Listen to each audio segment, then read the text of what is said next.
Noël, une fête religieuse pour tous les chrétiens. On en parle également avec un pasteur au Marnais, Eric Santaella. Bonjour.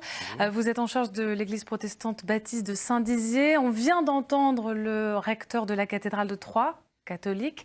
Est-ce que Noël, ça a le même sens pour tous les chrétiens? Comment ça se fait concrètement chez les protestants? C'est vrai qu'on a la même théologie entre protestants et catholiques, chez les baptistes aussi, hein. Mais c'est vrai que encore là aussi dans ce domaine c'est plus simple. Évidemment, Moins de faste globalement? Oui, tout à fait. Mais les fêtes chez nous sont plus simples. Ça ressemble plus à une fête familiale qui a lieu dans les églises.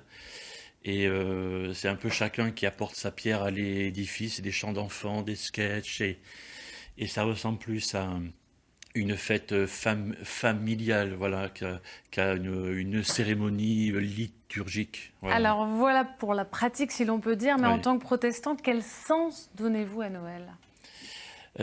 J'ai réfléchi à ça et je sais que le temps est court et je vais rebondir sur ce qu'a dit cette personne qui parlait à l'instant là, et j'aimerais parler de la simplicité de la naissance, et parce que une naissance, tout le monde peut comprendre ça, c'est simple, et j'aimerais parler aussi, si on est croyant ou si on veut bien croire aussi, de quelque chose qui est extraordinaire, c'est Dieu qui se donne.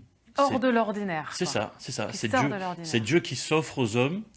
Et en parlant de ça, on a la notion de cadeau, on a la notion de partage. Voilà. La simplicité, l'extraordinaire, la solidarité et le partage. Vous venez de lâcher le mot. Le 25 décembre, un déjeuner de fête sera organisé pour une centaine de démunis à Saint-Dizier.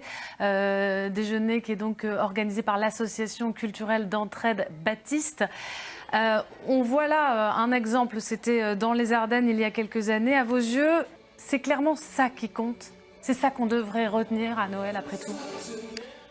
Entre autres, oui, mais parce que c'est vrai que Noël, sans la fraternité, sans le partage, me semble une fête pauvre. Même s'il y a le faste, même s'il y a des assiettes pleines, sans le partage, ça m'a l'air d'une fête pauvre. Comme une coquille vide, finalement. C'est ça, voilà. On va voir quelques images de Saint-Dizier. Ce qu'on dit souvent de cette ville, c'est qu'elle est dévorée par le chômage. On en dépeint parfois une image un petit peu triste.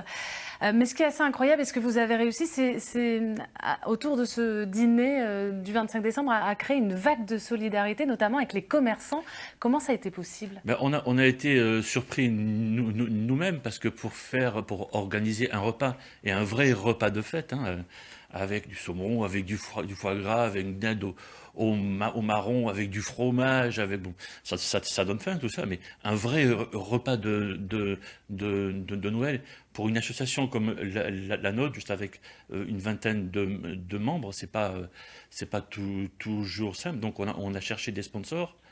Et on s'est mis à frapper aux portes de différents commerçants et entreprises. Et là, il y a eu vraiment du retour. Et puis, un tel a dit, moi je peux pour le foie gras, moi je peux pour la viande, moi je peux pour ceci, cela. Et puis, ça a créé comme ça un élan de générosité auprès des commerçants et des entrepreneurs.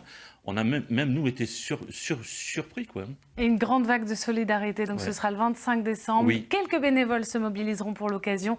Une centaine de personnes démunies pourront donc avoir un vrai repas de Noël grâce à vous. Merci beaucoup d'être venu nous en parler sur ce plateau.